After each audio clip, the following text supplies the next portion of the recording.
Hi, I'm Alfred Valley. Here I am pretending to sit down at my desk. I make tabletop games.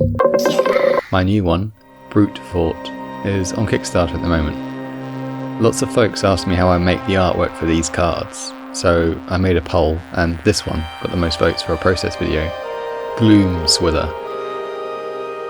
The artwork for this game uses public domain images. This site in particular is my secret weapon. I don't see many people talking about it. It's the digital collection from the New York Public Library. And, importantly, you can filter to public domain images only. Much of my process involves chance. I might search for one thing but end up going down an unexpected rabbit hole.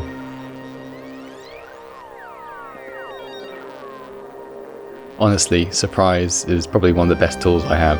And by that I mean surprising myself. I'm working in Photoshop.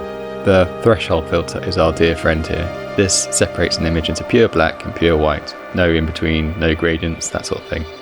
It makes it a lot easier for us to smash different images together. Now, I'm really fighting the urge to trim this screen capture down to just the essentials. But I want to make sure you see that it's not just picking the right image from the start, everything working out. Sometimes I go down false paths and that is part of the process. You'll also see me cutting out images very roughly sometimes. I just want to make sure I get the picture into place as quickly as possible to see if it will work, and if it does, I'll go in later and neaten it up. If you haven't guessed already, Gloom Swiller is meant to be a sort of vampire who helps you out, as in one who swills in the gloom. Now the thing with the threshold filter is you can set where that threshold is, what gets counted as white, what gets counted as black.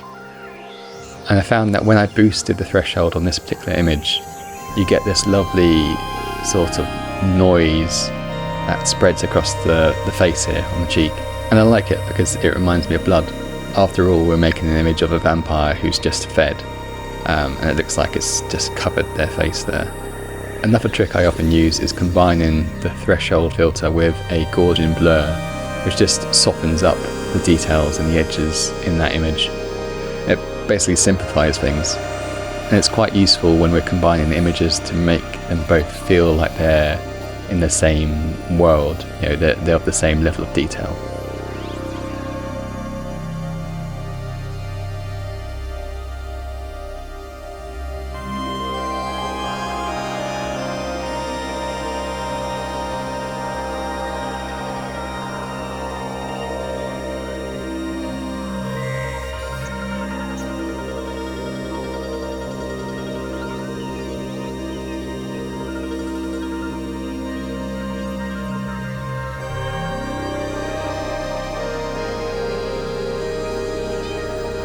Sometimes when you're researching images on sites like this, you come across pictures like this. Just, what the hell's going on here? This is fantastic. And there's this sort of thing you got to save for future. There's going to be some project down the line you're going to want this for. Often a lot of my time is spent just looking at images. You might search for one thing and end up with something completely unexpected, which we like. But it might be just a certain element of that picture that suddenly feels like it's quite useful for the full composition. You'll see that even here, when I'm composing the image, I don't know exactly what is going to be in the composition.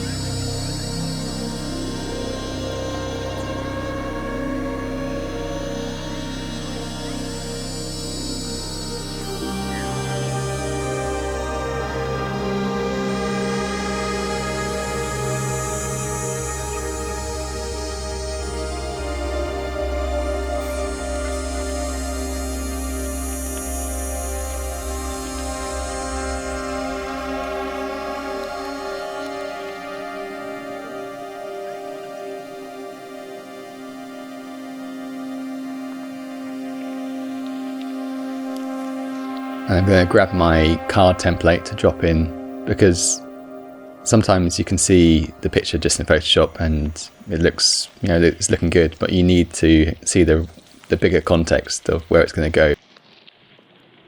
This guy's got to be evil, so what do? We give him a skull and a horn. This is the shortcut to saying this is some sort of fiend, as a demon, someone we don't like. It's one of the bad guys. But an ostentatious bad guy at that. Often the risk with making illustrations for a game like this is you end up with a cast of very male-heavy characters, which I'm not particularly interested in, really. So with this Gloomswiller character, I'm keen to make them feel androgynous. They could be any gender. And to a certain extent the same with the victim here who's getting bitten. The last parts of the process are really just finessing and tidying up those small bits and making sure it all looks right. And even after this, I'll probably go back and do more of that to make sure it is, as good as it can be.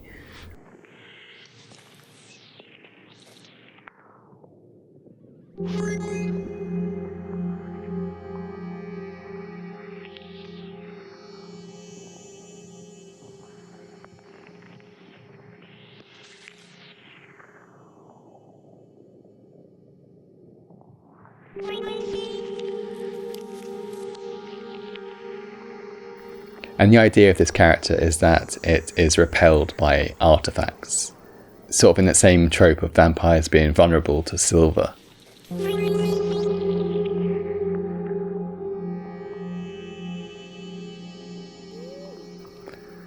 But there we go.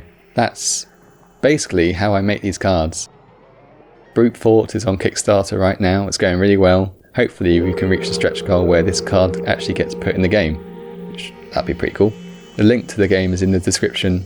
Go check it out if you haven't already. Share it around. Thanks.